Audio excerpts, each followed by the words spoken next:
আউযু বিল্লাহি মিনাশ শাইতানির রাজিম। বিসমিল্লাহির রহমানির রহিম। আজকে আলোচনা করব মুমিন ব্যক্তির মৃত্যুর হাল অবস্থা। নবী করিম সাল্লাল্লাহু আলাইহি ওয়াসাল্লাম বলেছেন, নিশ্চয়ই ঈমানদার ব্যক্তি যখন মৃত্যুর সময় উপস্থিত হয়, তাহাদের সাথে বেহেশতের কাফন এবং বেহেশতের খুশবু, মেশক, আম্বার থাকে। ঈমানদার ব্যক্তি দেখিতে পায়, তাহারা এরূপ নিকটে আসিয়া বসিয়া থাকে, অতঃপর মালাকুল মউত তাহার মাথার নিকটে আসিয়া বসেন এবং বলিতে থাকে, হে পবিত্র রূহ, আপনি আল্লাহ তাআলার মাগফিরাতের দিকে এবং আল্লাহ তাআলার সন্তুষ্টির দিকে বাহির হয়ে আসুন। তখন পবিত্র রূহ এরূপভাবে বাহির হয়, যেমন পানির মশক হইতে বা পানির বর্তন হইতে যেভাবে পানি বের হয়। অর্থাৎ মুমিন ব্যক্তির রূহ বাহির হইতে কোনরূপ কষ্ট হয় না। যখন উক্ত রূহ মালাকুল মউতের হাতে পৌঁছায়, তখনই উল্লেখিত রহমতের ফেরেশতারা বেহেশতের লেবাসে সুসজ্জিত করিয়া ফেলে, যাহা দুনিয়ার ভিতরে এমন সুঘ্রাণ আর নাই। উক্ত অবস্থায় আসমানের দিকে রওনা হয়।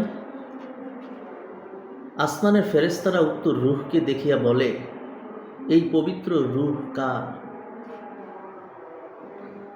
ফেরেশতারা জবাব প্রদান করে, দুনিয়ায় অমুকের ছেলের রূহ অমুকের। এই ঈমানদার ব্যক্তি কি দুনিয়ার মানুষের যেরূপ উপাধি দিয়া ভূষীভূত করিয়াছিল, ঠিক তার চেয়ে বেশি উপাধিতে ভূষীভূত করিয়া জবাব প্রদান করিয়া থাকে। এমনিভাবে প্রথম আসমান পর্যন্ত পৌঁছাইয়া দেয়। অতঃপর ফেরেশতারা বলেন, অমুক সাহেবের রূহ মোবারক আল্লাহ তাআলার নিকট নিয়ে যাচ্ছি। তখন আসমানের দারোয়ান ফেরেশতাদের বলা হয়, আপনারা আসমানের দরজা খুলিয়া দিন। আসমানের দরজা খুলিয়া দেওয়া হয়। প্রত্যেক আসমানের মুকাররাবিন ফেরেশতারা মিছিলে শরীক হইয়া সপ্তম আসমান পর্যন্ত, অর্থাৎ আল্লাহ তাআলার নিকটে এই পবিত্র রূহ পৌঁছাইয়া দেন। তখনই আল্লাহ তাআলা বলেন, আমার প্রিয় বান্দার নামটা ইল্লিনের ভিতরে লিখিয়া রাখিয়া দাও এবং তাহাকে দুনিয়ার দিকে নিয়ে যাও। নিশ্চয়ই যেহেতু আমি তাহাদেরকে মাটি হইতে পয়দা করিয়াছি এবং মাটির ভিতরেই রাখিয়া দিব এবং পুনরায় মাটি থেকে বাহির করিব। এই হাদিসে পরিষ্কার বোঝা যায়, যে সমস্ত ঈমানদার ব্যক্তিরা তাসাউফ বা আত্মার পবিত্রতা হাসিল করিবে, অন্তরে অসৎ স্বভাবগুলি দূরীভূত করিয়া এবং সৎ স্বভাবগুলি পয়দা করিবে, তাহাদের মৃত্যু বড়ই আনন্দদায়ক হইবে।